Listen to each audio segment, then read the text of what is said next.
Okay, so we're just starting from the basic patch here. And let's pick the ladder filter and turn off the resonance compensation. So when we turn up the resonance, we will lose some of our low frequencies. Because that's going to give us a more vintage response. And let's dial in 2 sawtooth waves for our oscillators. And I'm going to set them both to 80 because this ladder filter loves to distort, and I just want to control it. I do want some distortion, but just a little bit. And I'm going to detune oscillator 2. If I can get it to be +4 here. So it phases a little bit. And then just go ahead and check your filter. And check that this distortion is the same as mine. Sounds really nice already. But let's turn up the resonance to get more of a wah sound. And I'm going to turn it up to about 109, which is right here. It's like 4.5.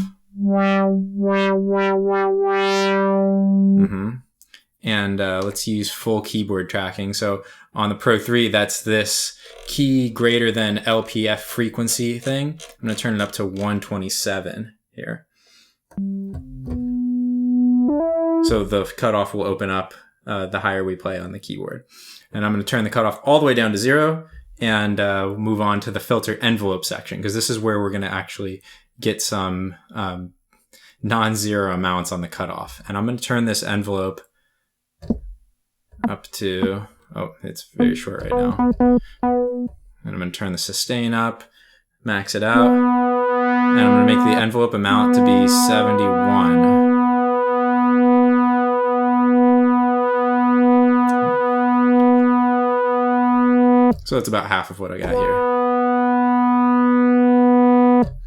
And I'm going to set the attack to be, have that nice wah sound to it. Set to about 39. Decay, I'm going to set to 127, and sustain, I'm not going to give it full sustain. I'm going to give it like 97 here. And that's for when we change notes. And I'm going to give it a little bit of release, just so you can hear it closing. I'm going to give it some amp release too. Doesn't really matter what the amp release is, as long as it's longer than the filter release.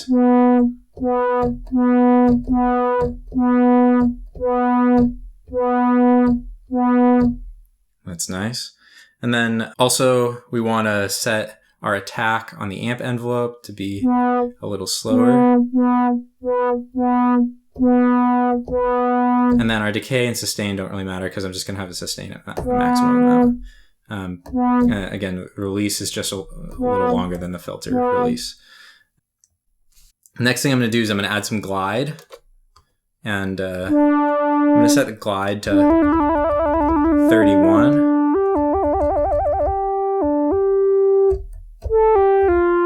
And that's these little, in the original recording, you have these little legato sections.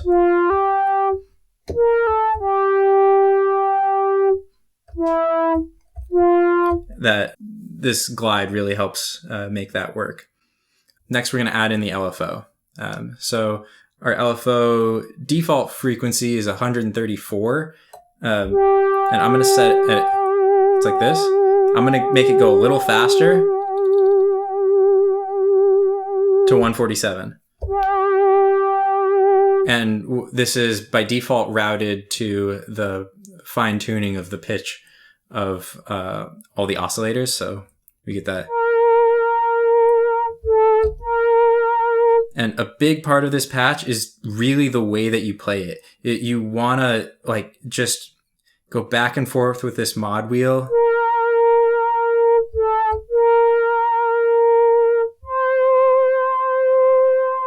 And just be super tasteful with it. The original part is super artfully done, and you can do it too. It makes it sound like it's a more complex patch than it really is, but it's all in that thumb on the mod wheel there, and just tiny little amounts.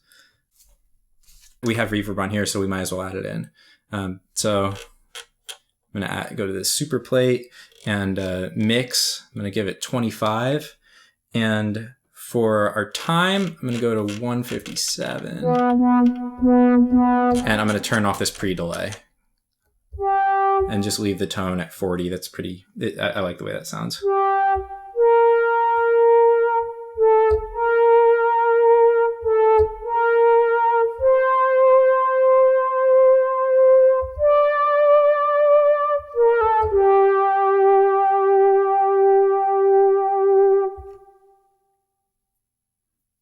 So there you have it. That's the intro. And then later, as the song develops, there's another passage.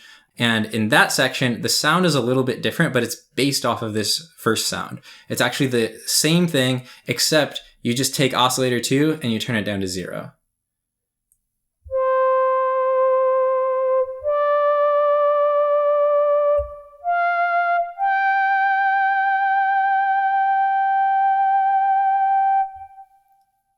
And that's also just really great sounding.